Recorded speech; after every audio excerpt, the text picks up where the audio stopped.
सबों को यीशु से हाय। मेरे YouTube चैनल पर एक बार आप सबों का फिर से स्वागत है। आज के वचन के द्वारा परमेश्वर पिता आप सबों को बहुत आयत के आशीष देवे और इस वचन के द्वारा परमेश्वर पिता आप सबों से बातचीत करे।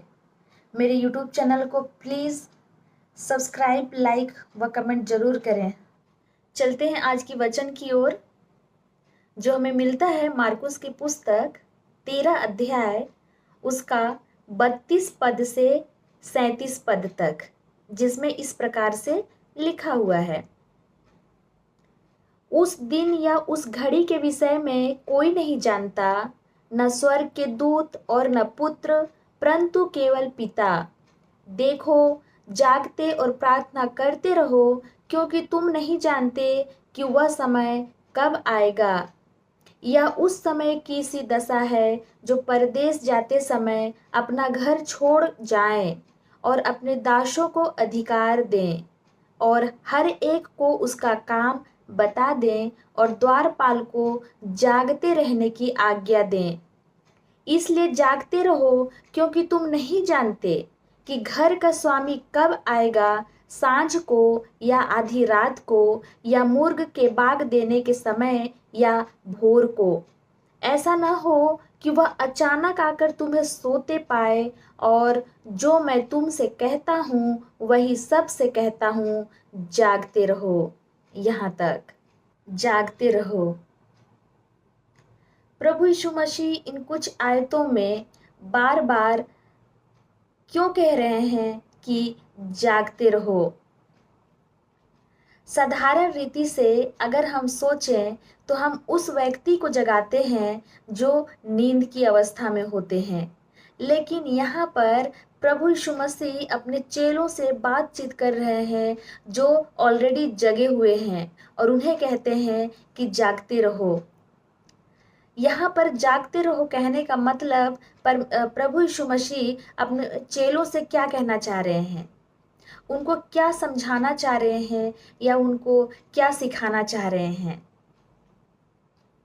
यहाँ पर यीशु मसीह अपने चेलों को सिखाना चाह रहे हैं, वह समझाना चाह रहे हैं कि तुम आत्मिक नींद में जा सकते हो, इसलिए जागते रहो और सचेत रहो। प्रियो, क्योंकि प्रभु के आने के दिन को कोई नहीं जानता, क्योंकि वचन हमें बताता है कि उस घड़ी को, उस समय को न स्वर्ग दूत जानते हैं न पुत्र जानता है, केवल उस बात को परमेश्वर पिता जानते हैं। और प्रियो, आज हमें अवसर है, अगर हम सो रहे हैं तो हम जागें।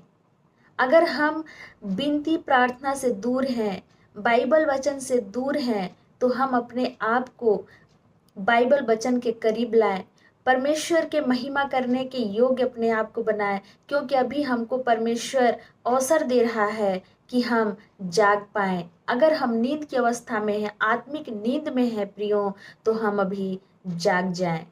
प्रियो, आज हम वचन से सीखेंगे कि आत्मिक नींद से जागते रहें। यह सवाल उठता है प्रियो कि ये आत्मिक नींद क्या है। आत्मिक नींद और आत्मिक आलसीपन, ये दोनों साथ साथ चलते हैं। जो इंसान आत्मिक बातों में बहुत ज़्यादा आलसी होता है, वो धीरे धीरे आत्मिक नींद की ओर बढ़ने लगता है। जब एक इंसान साधारण रीति से नींद की अवस्था में होता है, शारीरिक नींद, जैसे कि हम सब रात को सोते हैं, हमको उस समय पता नहीं होता कि हमारे आसपास क्या हो रहा है। हमारी आंखें बंद होती हैं, हमारे जो बुद्धि होते हैं वो काम करना बंद कर देते हैं। हमारे आसपास क्या हो रहे हैं हमको नहीं पता होता है। मच्छर उड़ रही हैं, मच्छर उड़ रहे होते हैं, मक्खियाँ उड़ रही होती हैं, लेकिन हमको खबर नहीं होती। क्यों? क्योंकि हम सो रहे होते हैं।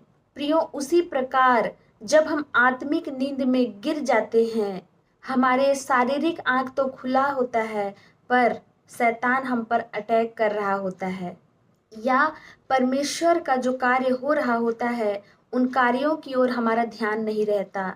उस कार्यों को, उनके वचनों को हम सुनने व देखने से हम वंचित हो जाते हैं। क्यों? कभी कभी हम कहते हैं कि बाइबल पढ़ने से हमारा मन नहीं लग रहा है, वचन सुनने में हमें नींद आती है। तो प्रियो, क्यों? क्योंकि हम आत्मिक नींद में सो रहे हैं। यह एक गंभीर विषय है प्रियो, कि हम आत्मिक नींद में सो रहे हैं, लेकिन हमें अभी भी एहसास नहीं है कि हम आत्मिक नींद में सो रहे हैं या जगे हुए हैं। क्या हम आत्मिक नींद में हैं? उसे चेक करने के लिए हमें कुछ सवालों को देखने की आवश्यकता है, ताकि हम अपने आप को चेक कर सकें। इन सवालों के जवाब में यदि हाँ है, तो प्रियो, हम आत्मिक नींद में गिर चुके हैं। इसलिए हमें ज़रूरत है कि हम आत्मिक नींद से जागें। क्या आप पूरे रीति से परमेश्वर के वचन पर विश्वास करते हैं? क्योंकि कुछ लोगों का कहना होता है कि बाइबल में लिखा हुआ है कि प्रभु न्याय करने के लिए इस धरती पर आएगा। फिर लोग अपने मन में ही सोचते हैं, पता नहीं आएगा भी कि नहीं आएगा। तो प्रियो, अगर हमारे हृदय, अगर हमारे मन में ऐसे सवाल, शंका के सवाल उठते हैं, तो हम आत्मिक नींद में गिर चुके हैं। क्या आपको बाइबल पढ़ने में कोई इंटरेस्ट नहीं है? अगर ऐसा है तो प्रियो, हम आत्मिक नींद में सो रहे हैं। क्योंकि हम अक्सर लोगों को कहते सुनते हैं कि वचन पढ़ने समय हमारा मन नहीं लगता, वचन सुनने के समय हमें नींद आती है। तो प्रियो, इसका मतलब है कि हम आत्मिक नींद में पड़े हुए हैं।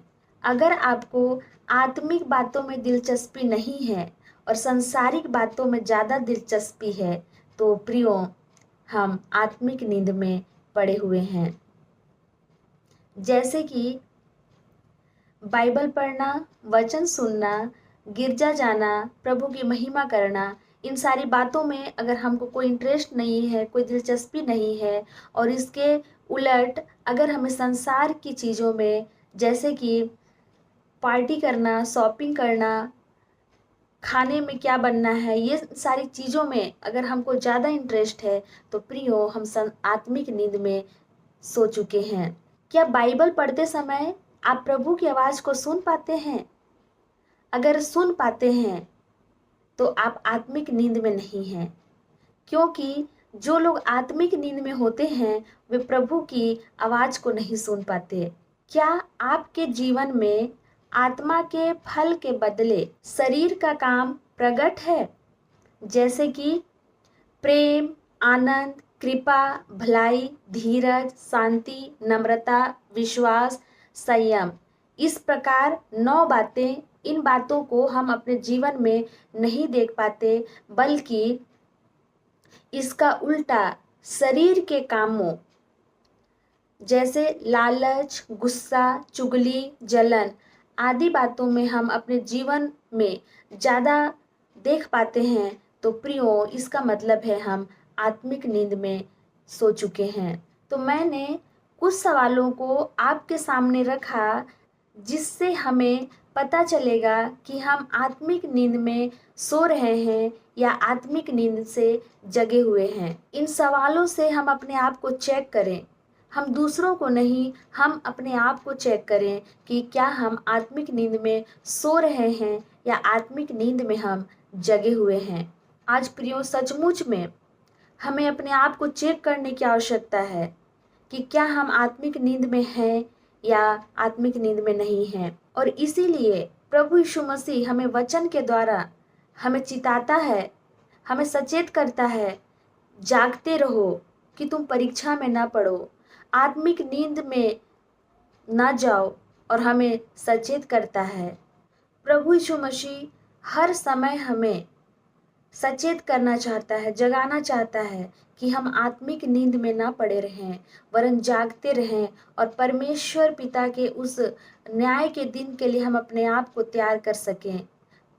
बाइबल स्पष्ट कहती है कि उस दिन को कोई नहीं जानता, उस घड़ी को कोई नहीं जानता, न स्वर्ग के दूत जानते हैं, न पुत्र जानता है, केवल पिता जानता है। और प्रियो, आज हमारे पास समय है कि हम नींद से जागें, अगर हमारे जीवन में बाइबल वचन की कमी है तो उसको हम अपने जीवन में लागू करें। अगर हम परमेश्वर पिता से दूर हो रहे हैं तो हम अपने आप को तैयार करें और परमेश्वर पिता के सम्मुख आएं और अपने अपने पापों को प्रायश्चित करके उनसे क्षमा मांगें। निश्चय हमारा दयालु परमेश्वर पिता हम पर दया और अनुग्रह करने हारा हमारे हर एक पापों को क्षमा करके हमें सुरक्षित रखेगा और आत्मिक नींद में जाने से हमें बचाए रखेगा। इस छोटी प्रवचन पर परमेश्वर पिता आप सबों को बहुत आयत की आशीष देवे। आमीन।